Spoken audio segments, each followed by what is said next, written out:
अचानक वह प्लेटफॉर्म तेजी से घूमने लगा। पहले 30 सेकंड के लिए बाईं ओर, फिर 20 सेकंड के लिए दाईं ओर।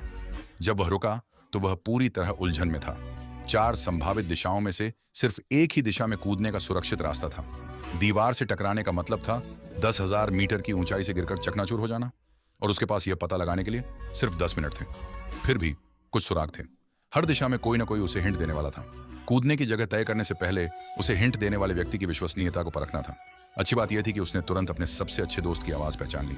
एक ऐसा भाई जिसके साथ उसने जिंदगी और मौत के अनुभव साझा किए थे। उसके दोस्त ने कहा कि उसकी तरफ कोई दीवार नहीं है और उसे उसी तरफ कूदने के लिए कहा। बिना सोचे समझे स्टेज को बिना किसी चोट के पार करने की उम्मीद में वह अपने दोस्त की तरफ बढ़ गया। उसे यह पता नहीं था कि सच्चाई सिर्फ नीचे से देख रहे दर्शकों को ही पता थी।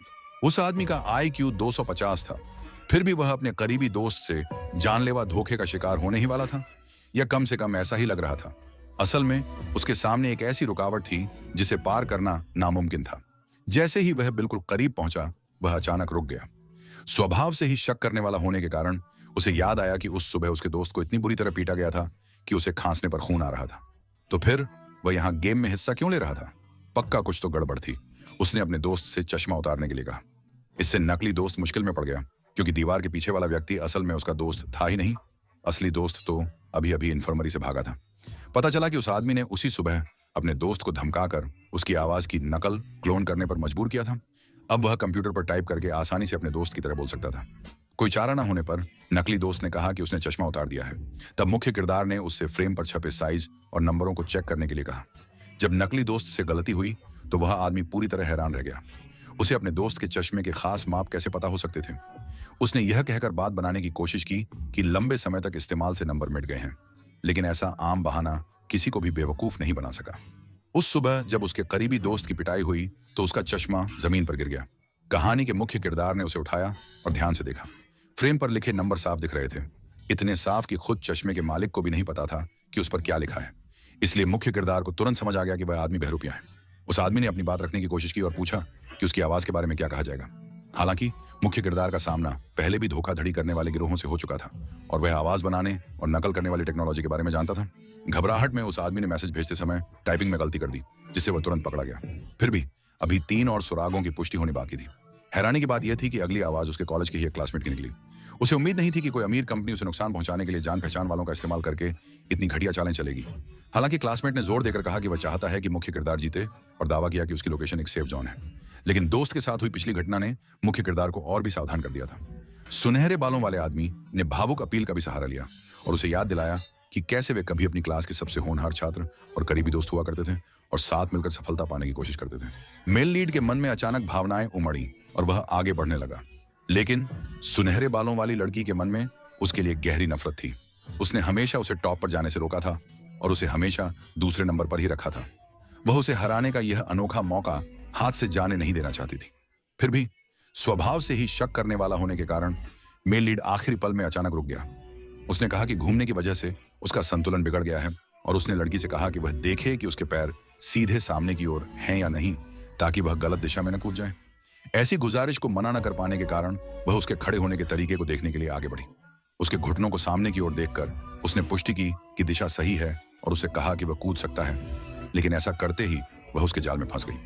उसने जानबूझकर अपने जूतों के फीते खोल दिए थे ताकि उसकी परीक्षा ले सके। इस बात से कि वह उसके ढीले फीतों को नहीं देख पाई, यह साबित हो गया कि वह असल में उसके पैरों की बारीकियों को नहीं देख रही थी। वह बस उसे मरवाने की कोशिश में दिखावा कर रही थी। उसे बहुत निराशा हुई कि वह एक बार फिर मेल लीड से हार गई थी और जिंदगी में एक बार मिलने वाला मौका गंवा बैठी थी। इसके बाद उसका सबसे बड़ा दुश्मन सफेद बालों वाला आया।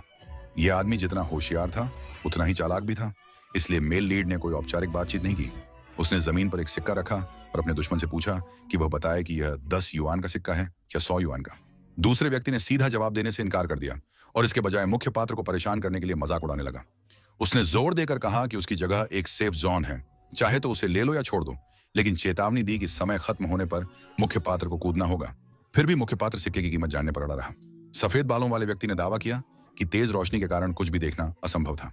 हालांकि जल्द ही एक स्टाफ सदस्य ने उसे शीशे वाली एक धातु की छड़ दी, जिससे वह ब्लाइंड स्पॉट छिपी हुई जगह देख सकता था।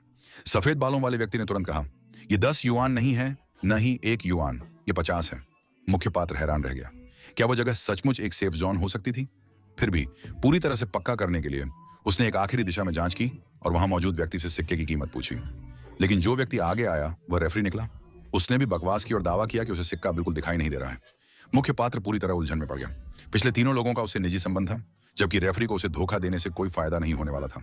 तर्क के हिसाब से उसके झूठ बोलने का कोई कारण नहीं था। मुख्य पात्र सोचने लगा, क्या सफेद बालों वाला व्यक्ति सच कह रहा था? क्या वह जगह सचमुच सुरक्षित थी? इस दौरान वह व्यक्ति अपनी बातों से उसे भटकाने और गुमराह करने की कोशिश करता रहा। सिर्फ 2 मिनट बचे थे, इसलिए उसने व्हाइट हेयर की काबिलियत को और परखने का फैसला किया। उसने 2 सिक्के रखे और जवाब मांगा, जो व्हाइट हेयर ने तुरंत दे दिया। हालांकि इससे एक समस्या सामने आई। व्हाइट हेयर ने पहले कहा था कि रिफ्लेक्शन की वजह से साफ साफ देखना मुश्किल है, लेकिन अब वह पलक झपकते ही जवाब दे रहा था। इसका मतलब था कि देखने की स्थितियों में कोई खास बदलाव आया था। अगर वह झांकने के लिए स्टूल पर खड़ा होता तो आवाज ऊंची जगह से आती। इस संभावना को खारिज करते हुए सबसे मुमकिन बात यह थी कि उसके पास कोई डिवाइस, जैसे कैमरा या शीशा था, जिससे वह अपना शरीर हिलाए बिना ऊपर से सिक्के देख सकता था।